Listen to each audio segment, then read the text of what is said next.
Merci d'être là ce matin. Prions, Seigneur. Merci pour ta présence, Seigneur. Tu es fidèle. Seigneur Dieu, je prie que tu puisses toucher nos cœurs ce matin, encore une fois, par ce qui va être dit, ce qui va être partagé, Seigneur, la fraternité après, Seigneur, le message, Seigneur. Père Saint, viens libérer les cœurs, Seigneur, au nom de Jésus. Viens toucher les vies de ceux qui vont entendre le message aussi par Internet. Seigneur, on remet le reste de cette réunion entre tes mains. Au nom de Jésus, tout le monde dit Amen. Combien sont prêts de vivre des percées spirituelles dans la présence de Dieu? Amen. Alors, débutons ce message-là ce matin en tournant dans 2 Samuel ou en regardant à l'écran. 2 Samuel, chapitre 5, à partir du verset 19. Mais juste avant de lire le texte, juste vous dire qu'il y avait les ennemis du peuple d'Israël qui s'appellent les Philistins. Ils apprennent que David a été consacré comme roi d'Israël, puis ils ne sont pas contents, alors ils partent à sa recherche. Quand David, le nouveau roi, l'apprend, lui s'en va dans un endroit bien protégé, les Philistins arrivent et occupent toute la vallée. Et là, on arrive au verset 19. Et qu'est-ce qu'il fait David? Il se sent cerné, il se sent entouré. Qu'est-ce qu'il fait? Il consulte le Seigneur. David consulte le Seigneur, puis il lui demande, est-ce que je dois aller attaquer les Philistins? Est-ce que tu vas les livrer en mon pouvoir? Il demande la permission. Toujours bien d'aller demander à Dieu, tu veux-tu que je fasse ça, Seigneur? Le Seigneur répond, oui, vas-y, attaque-les, je vais les livrer entre tes mains. Alors David va à Baal-Bérasim, et là, il gagne sur les Philistins, il bat les Philistins, et il dit, le Seigneur a fait devant moi une ouverture, une percée, dans les rangs de mes ennemis, comme un torrent dans un barrage, et j'ai gagné. Parce que le Seigneur, qu'est-ce qu'il est venu faire? Il est venu faire une percée. Il est venu faire une ouverture où ce qu'il n'y en avait pas. Et l'ouverture, la percée est venue et il y a eu une victoire. Qui veut vivre une percée spirituelle dans sa vie en 2019? Je vais vous montrer une image de quand j'étais au Nouveau-Brunswick. J'ai déjà montré ça à un moment donné dans l'église il y a quelques années. Et ça, c'était près de où je restais à Grand-Sault, au Nouveau-Brunswick. Et ça, c'est un barrage. Vous voyez là, toute la lignée de barrages. Derrière ça, il y a la rivière Saint-Jean au Nouveau-Brunswick, qui est une grande rivière. Et vous voyez que quand tu mets un barrage, il n'y a plus rien, il ne se passe plus rien. C'est sec, il y a un peu d'eau, là, mais c'est mineur. C'est vraiment mineur. On appelle ça les chutes de Grand-Sault, d'ailleurs, en passant, là, ou la gorge de Grand-Sault. La gorge, là, c'est l'eau qui est en dessous. Là. C'est l'eau qu'il y a dans le fond, une espèce de gorge. Il reste toujours un peu d'eau. Là. C'est jamais pleinement sec, mais il n'y a pas grand-chose. Quand le barrage est fermé, c'est fermé. Mais quand il rouvre les écluses, quand il rouvre le barrage, ça fait ça comme ça. Il ne faut pas que tu sois là, parce que là, il y en a par-dessus la tête. Là. Tu ne vois même pas la gorge, d'ailleurs. Alors, tu ne vois plus rien. Là, puis c'est vraiment impressionnant d'aller quand ils rouvrent les barrages, parce que quand ils rouvrent les barrages, là, ça coule à flot. Là. Il y en a vraiment. Là, c'est surtout au printemps qu'ils rouvrent les écluses à cause de la glace, la fonte des neiges, puis là, ils rouvrent les barrages, puis ça coule vraiment les chutes. Il y a un bruit, c'est incroyable. Ça ressemble à ça, une percée spirituelle dans le Seigneur. À un moment donné, il y a un barrage, il ne se passe rien. Puis à un moment donné, le Seigneur, il arrive, puis il fait une percée. Puis là, ça coule à flot.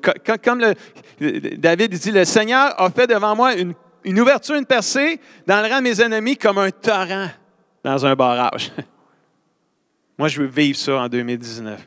Je veux vivre ça. Comme le Seigneur l'a fait pour le peuple de Dieu, il y a plusieurs milliers d'années.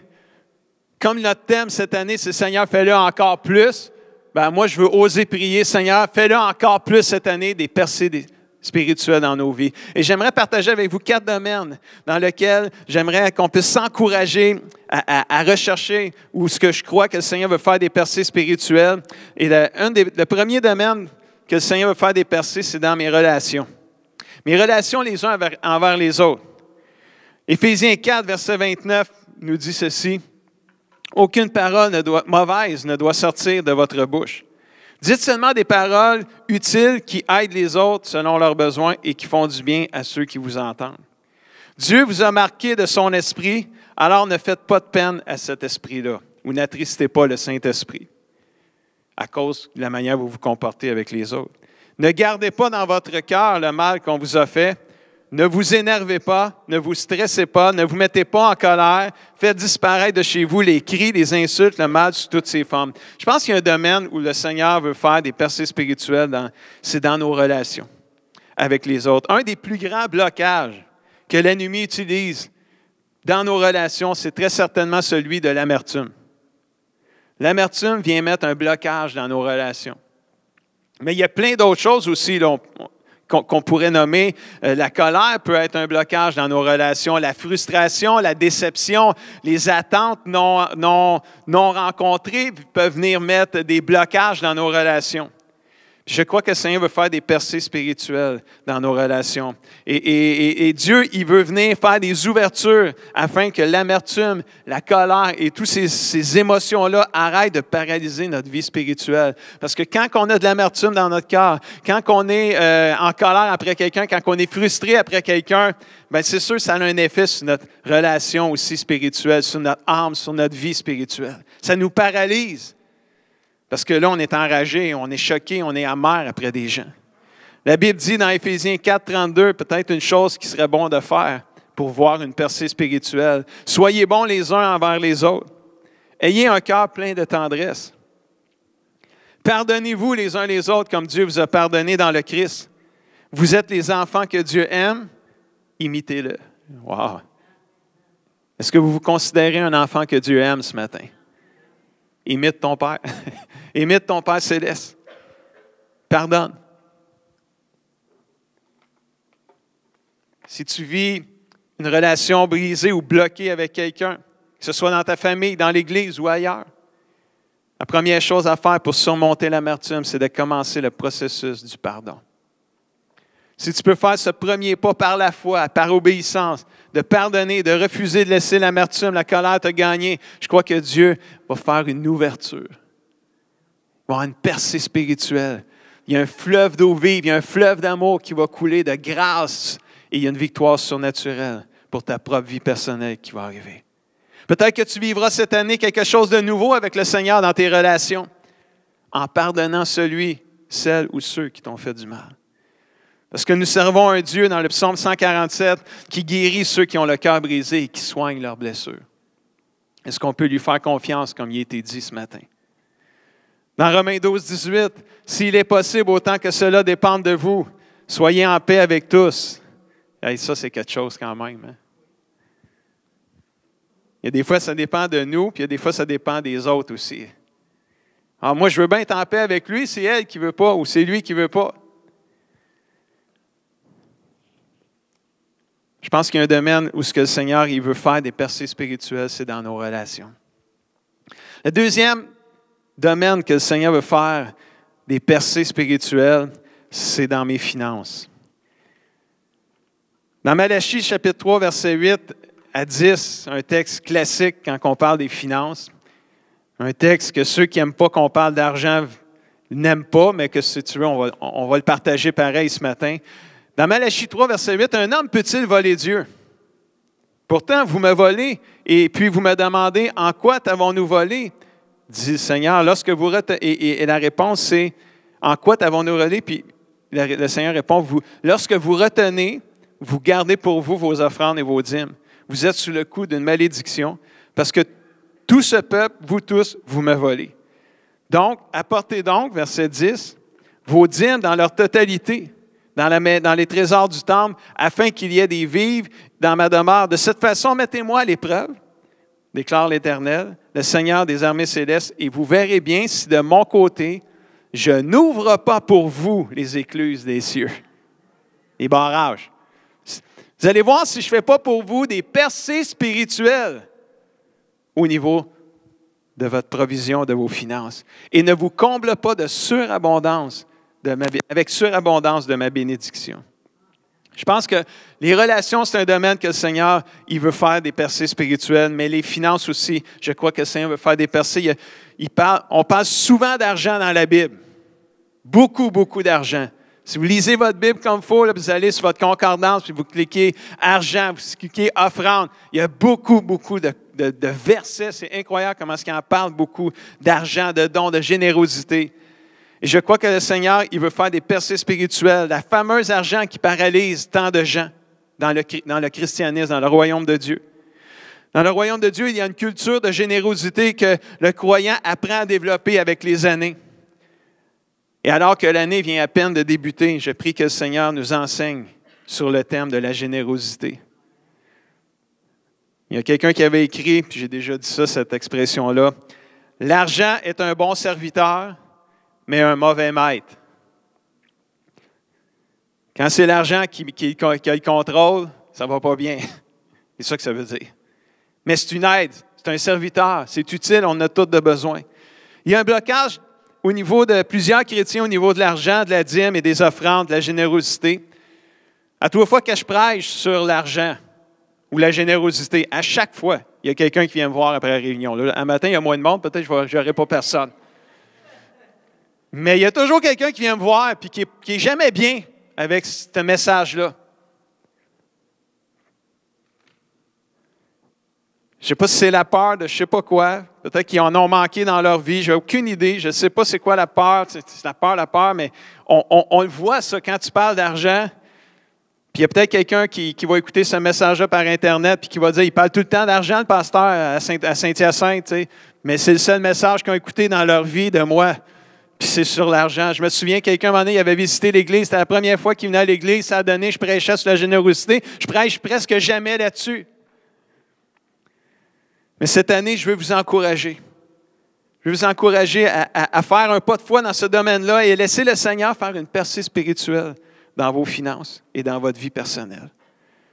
Il y a une promesse de mon Dieu qui va être fidèle à ses promesses puis qui va dire, « Hey, moi, je vais l'ouvrir, les écluses des cieux pour vous. » Mais c'est un test one, test two. Tu sais, avec notre argent, on fait des dépenses. Puis, il y a un coup, à un moment donné, on était au resto, puis on venait de finir de manger au resto, puis on a vu un autre couple, puis il y a quelqu'un qui venait de travailler, puis qui disait « Ah, j'ai fait de l'overtime, puis je suis allé chercher ma femme après mon overtime, puis on est venu au restaurant, puis là, la femme a dit « Oui, on est venu dépenser son overtime avec le resto. » Puis moi, j'ai dit « Non, j'ai dit, tu n'as pas fait une dépense, tu es venu investir dans ton couple. » Hey, c'est bon ça, j'ai aimé ça. Là. D'après moi, ils vont investir beaucoup cette année. Mais avec notre argent, on fait des dépenses, puis on voit les dépenses qu'on fait comme des dépenses, alors que bien des fois, nos dépenses, c'est peut-être pas des dépenses, c'est peut-être de l'investissement. Et je crois que lorsqu'on donne pour le Seigneur, moi, je ne crois pas qu'on dépense pour le Seigneur, je crois qu'on investit dans le royaume de Dieu. Lorsqu'on va souper au restaurant avec notre épouse ou notre mari, on ne dépense pas notre argent, on investit notre argent dans notre vie de couple ou dans notre famille. Dites-vous amen à ça. Peut-être que tu vivras quelque chose de nouveau avec le Seigneur cette année dans tes finances, dans tes relations. Peut-être que dans un autre domaine, tu vas vivre quelque chose de nouveau. Et le troisième domaine ce matin, c'est Dieu veut faire des percées spirituelles dans mon cœur. Oh yeah. Isaïe 61, verset 10 nous dit, « Je déborde de joie à cause du Seigneur. Mon cœur se réjouit à cause de mon Dieu. Il me sauve, il me couvre comme d'une tunique. Il m'enveloppe de sa victoire comme d'un vêtement. Mon cœur se réjouit. Je déborde de joie. » Ça, là, c'est une percée spirituelle. Quand les barrages s'ouvrent et qu'il y a des ouvertures, ça coule à flot, ça déborde. Proverbe 4, 23. « Garde ton cœur plus que toute autre chose, car de lui, dites-le avec moi, jaillissent les sources de la vie. » Puis là, je me suis dit, jaillissent. Pas jaillit, là, mais jaillissent. Je dis, on va aller voir ce que ça veut dire dans le dictionnaire, jaillir. Puis j'ai été très surpris de voir que jaillir, ça veut dire s'élancer comme un jet soudain et puissant. Garde ton cœur peu plus que toute autre chose, parce que de lui, là, il y a des percées spirituelles qui vont sortir, quelque chose de puissant, soudain et puissant et grand. Lorsqu'on garde notre cœur, à un moment donné, là, c'est quoi qui va arriver? Là? Il va y avoir un jet de joie. Il va y avoir un jaillissement de joie, un jet soudain et puissant. Parce que dans le Seigneur, il est comme ça. Il est notre paix, il est notre joie, il est notre amour. On l'a entendu ce matin. Un domaine que le Seigneur veut faire percer, c'est notre cœur. Il veut que notre cœur déborde de joie, de paix, de bonheur, de grâce, d'amour. Comment garder notre cœur plus que tout? On a 3 façons que je vais vous dire ce matin pour garder notre cœur plus que tout. Très simple, très simple. Je ne vous apprendrai rien un matin. Première chose, garder notre cœur pur, c'est prier. En priant, on va garder notre cœur plus que toute autre chose. Continuez, Colossiens 4.2, continuez à prier fidèlement. Ainsi, vous serez toujours prêts à remercier Dieu. Vous pouvez venir prier cette semaine encore, là, lundi à jeudi. Les femmes, c'est à 10 heures le vendredi matin maintenant. Prier, c'est une façon de garder notre cœur plus que toute autre chose. Un autre facile, là, méditer la parole de Dieu. On en a parlé un peu la semaine passée dans le lancement de la vision. Josué 1.8 nous dit « Répète sans cesse les enseignements du livre, de la loi, de la parole de Dieu. Médite-les une fois de temps en temps, quand ça te tente surtout. » Ben non, médite-le jour et nuit de façon à observer ce qui est écrit et tu mèneras à bien les projets, tes projets, et ils réussiront. Moi, j'aime ça, ce verset-là. C'est répète sans cesse. Répète, répète, répète. Ça, à toute fois, je dis répète puis répète. Ça me fait penser à une histoire quand j'étais enfant. Pète puis répète, tombe en bateau. Non, ils sont en bateau, ils tombent dans l'eau. Ça fait longtemps que je ne l'ai pas raconté. Hein. Mes enfants sont rendus trop grands à cette heure-là. Mais en tout cas, répète. Moi, c'est répète qui tombe. C'est qui reste dans le bateau? Pète tombe dans l'eau, qui reste dans le bateau, répète. Puis là, il répétait. Ça m'a pris du temps quand j'étais enfant à comprendre c'était quoi le sens. Parce que je disais tout le temps, c'est répète qui reste dans le bateau. Puis il me répétait toujours la même. À un moment donné, j'ai compris, là, j'ai grandi. Puis je suis devenu mature dans mon enfance. Mais on a besoin de se faire répéter des choses. Et si la Bible nous dit « répète sans cesse » ce qui est écrit dans le livre saint, mais c'est parce que c'est important. Puis si en plus, répète sans cesse ce qui est écrit dans le livre saint, ça va t'emmener à réussir dans ce que tu entreprends comme projet, c'est parce que c'est vraiment important. Puis c'est pour ça que le diable, il fait tout, pour pas qu'on prie, pour pas qu'on lise notre Bible, pour pas qu'on la médite surtout. Parce que quand on commence à méditer la parole de Dieu, on devient fort et courageux. Comme c'est écrit au verset 9, « N'oublie pas que je t'ai recommandé d'être fort et courageux. Ne tremble pas, ne te laisse pas abattre, car moi, le Seigneur ton Dieu, je serai avec toi partout où tu iras. » Wow! Garde la parole de Dieu dans ton cœur. Médite-la constamment, jour et nuit. Prie. Puis une autre façon qu'on peut garder notre cœur, c'est en s'humiliant. Ça, c'est moins le fun, là, mais c'est aussi efficace. L'orgueil d'une personne va toujours intoxiquer son cœur. L'humilité va toujours le purifier. La Bible dit, si mon peuple, dans 2 Chroniques 7.14, si mon peuple qui est appelé de mon nom, qu'est-ce qu'il fait? S'il fait quoi? S'il s'humilie. S'il prie et recherche ma grâce. S'il se détourne de sa mauvaise conduite, moi, je l'écouterai du ciel. Je lui pardonnerai ses péchés. Je guérirai son pays. Écoute, je vais faire des percées spirituelles. Amen. Je vais ouvrir le ciel. Puis quand le ciel s'ouvre, tout est possible. Amen. Désormais, j'écouterai attentivement et je considérerai favorablement la prière faite en ce lieu. Si on peut juste s'humilier. C'est quoi s'humilier? S'humilier, c'est juste reconnaître nos fautes. C'est ça, s'humilier. C'est reconnaître nos fautes, reconnaître qu'on a besoin de Jésus, reconnaître qu'on n'est pas parfait, reconnaître, Seigneur, j'ai manqué, j'ai négligé, je te demande pardon. Reconnaître, je suis allé trop loin, j'ai dit des choses, j'aurais pas dû. C'est ça l'humilité, c'est reconnaître nos fautes. Reconnaître qu'on a besoin du Seigneur. Et lorsqu'on s'humilie, on reconnaît nos fautes. Le Seigneur, il vient, il fait une ouverture, il fait une percée spirituelle. Puis il vient écouter nos prières, il vient nous pardonner, il vient nous guérir, il vient nous restaurer, il vient nous relever. Qui veut vivre des percées spirituelles dans son cœur en 2019? Garde ton cœur plus que toute autre chose. La 4e et dernière domaine dans lequel le Seigneur il veut faire des percées, c'est dans nos pensées. Nos pensées. Ah. J'en sais quelque chose. Les pensées, des pensées, des pensées. Oh, il s'en passe des choses dans notre petite tête, hein? Il s'en passe-tu des choses dans votre petite tête? 2 Corinthiens 10, 14, un classique lorsqu'on parle des pensées. En effet, les armes avec lesquelles nous combattons ne sont pas humaines, mais elles sont puissantes. Et grâce à Dieu, elles sont puissantes pour renverser les forteresses. Oui, nous renversons les forteresses. Les forteresses, c'est quoi? C'est les mauvaises pensées. Et tout obstacle qui s'élève avec orgueil contre la connaissance de Dieu. Et nous faisons toute pensée prisonnière pour qu'elle obéisse à Jésus. Wow! Ça, d'amener toute pensée prisonnière pour qu'elle obéisse à Jésus, là, c'est dans son plus simple, là, parce que c'est quand même une phrase compliquée, c'est juste d'amener nos pensées à penser comme Jésus. C'est une autre façon plus simple de le dire. Là. C'est comme les pensées qu'on a, si ce n'est pas comme Jésus, bien, c'est de les amener à penser comme Jésus. Si on a peur, parce que ça, la peur, c'est un des armes numéro 1 de l'ennemi, là, nous faire peur, nous faire l'inquiétude, ça c'est fort aussi, là, les angoisses, tout le kit, l'inquiétude, la peur. Là. Lorsqu'on commence à avoir peur, je pense, je vais-tu être capable? Puis la Bible a dit, tu peux tout faire, tu peux faire face à toutes les difficultés par Jésus qui t'en donne la force. Alors, tu comprends-tu? D'amener tes pensées à penser, de dire, peut-être que charnellement, humainement, tu n'es peut-être pas capable, mais spirituellement, c'est écrit, il est écrit, je peux tout par Jésus qui m'en donne la force. C'est t'amènes tes pensées à penser comme Jésus. Et ça, je pense que c'est le défi d'une vie. Là.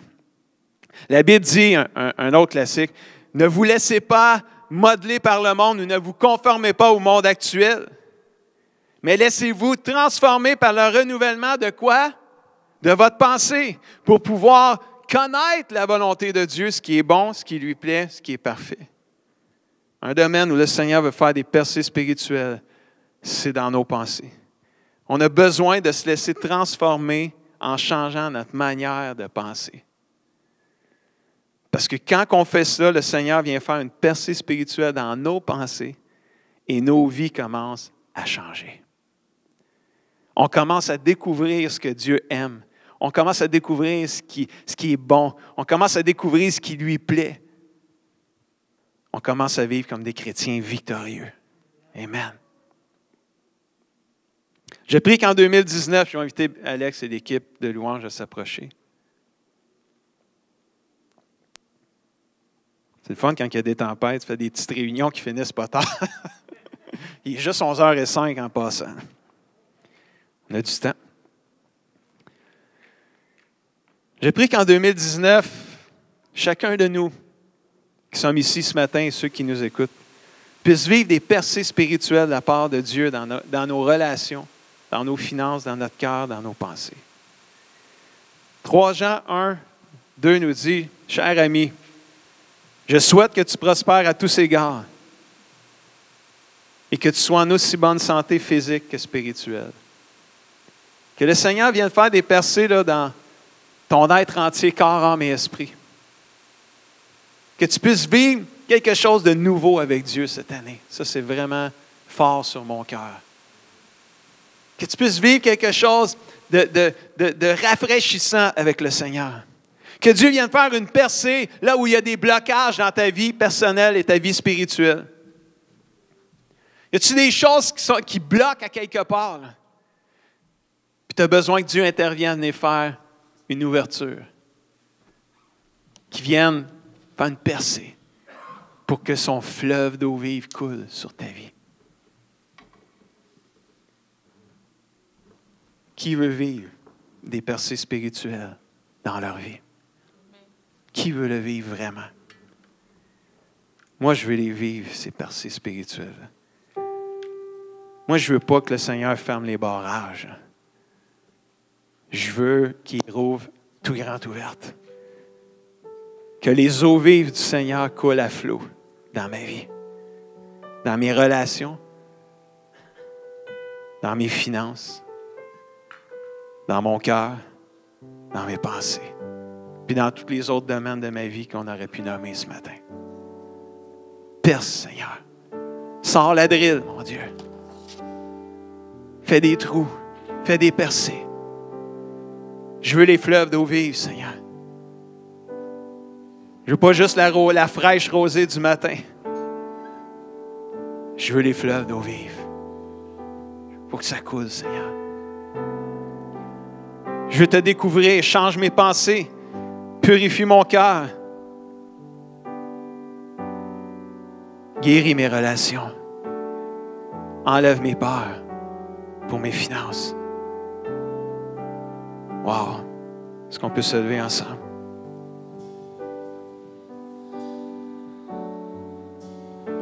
Merci, mon Dieu. Il est très tôt, il est juste 11h05. Est-ce qu'on peut prendre un temps à l'autel de Dieu pendant qu'Alex va nous conduire avec l'équipe de louanges, quelques chants d'adoration?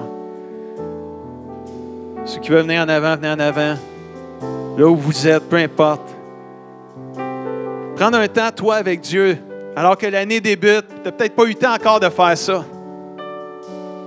Dis, Seigneur, dans mes relations, dans mes finances, dans mon cœur, dans mes pensées, je te prie, Seigneur, viens faire des percées spirituelles. Peut-être tu le sais là où ça bloque dans ta vie. C'est peut-être d'autres choses. Moi, je crois qu'on a un Dieu qui est capable de faire des ouvertures là où il y a des barrages. Je cherche un Dieu qui est capable de faire des ouvertures là où il y a des blocages. Je cherche un Dieu qui est capable de nous rendre victorieux si on est ses enfants. C'est juste à nous de se laisser transformer. Qui veut venir dans sa présence ce matin? Dis, Seigneur, fais des percées en 2019. Dans mon travail, dans mon école, avec mes enfants, avec mes parents, avec des amis, avec mon patron, avec un employé, avec un professeur, avec un étudiant, avec un frère, une sœur, avec un pasteur, avec un leader.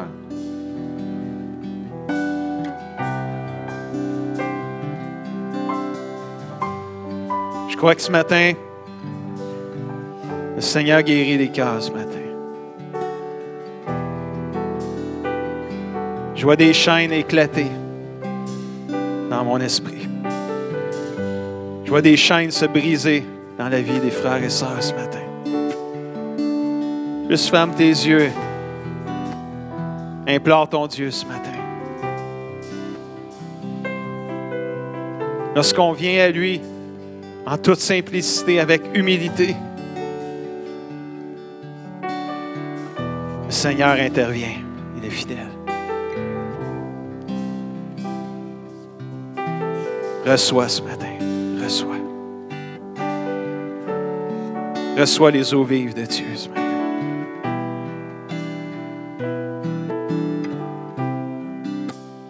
Donne tout à Jésus ce matin. Donne-lui ton être entier, corps, âme et esprit.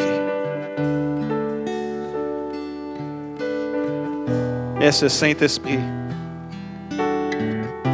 te délivrer ce matin, te guérir, te restaurer. Laisse l'Esprit de Dieu faire les percées spirituelles ce matin. Alors que tu fais un pas d'obéissance vers lui. Glory to you. Saint-Esprit, prends contrôle, Seigneur. Prends contrôle, Saint-Esprit. Prends contrôle partout dans ce lieu ce matin.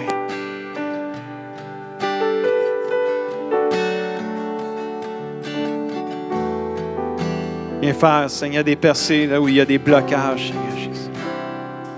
Dans le nom de Jésus.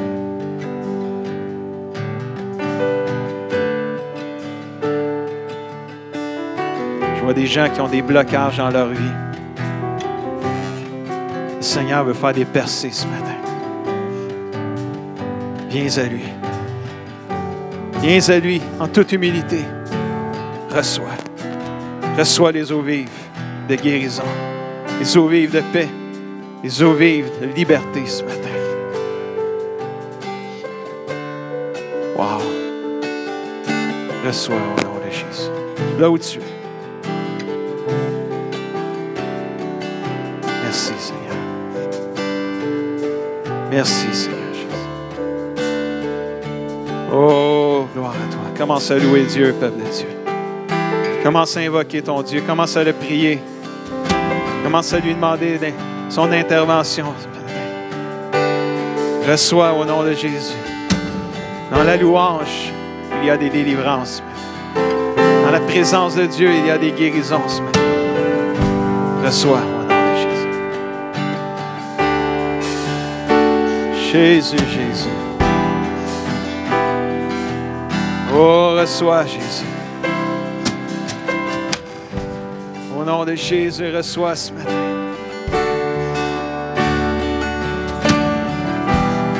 Alléluia, alléluia, alléluia. Tu es ma vie, Seigneur.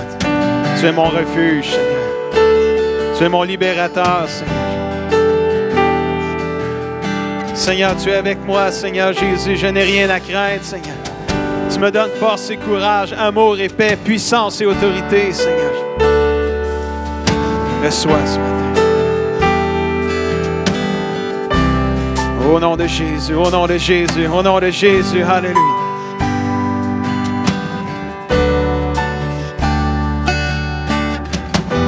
Je vois des percées spirituelles se faire ce matin. Reçois les eaux vives de Dieu ce matin. Merci Seigneur Jésus. Pendant qu'on va chanter juste, approche-toi de Dieu. Approche-toi de Dieu ce matin.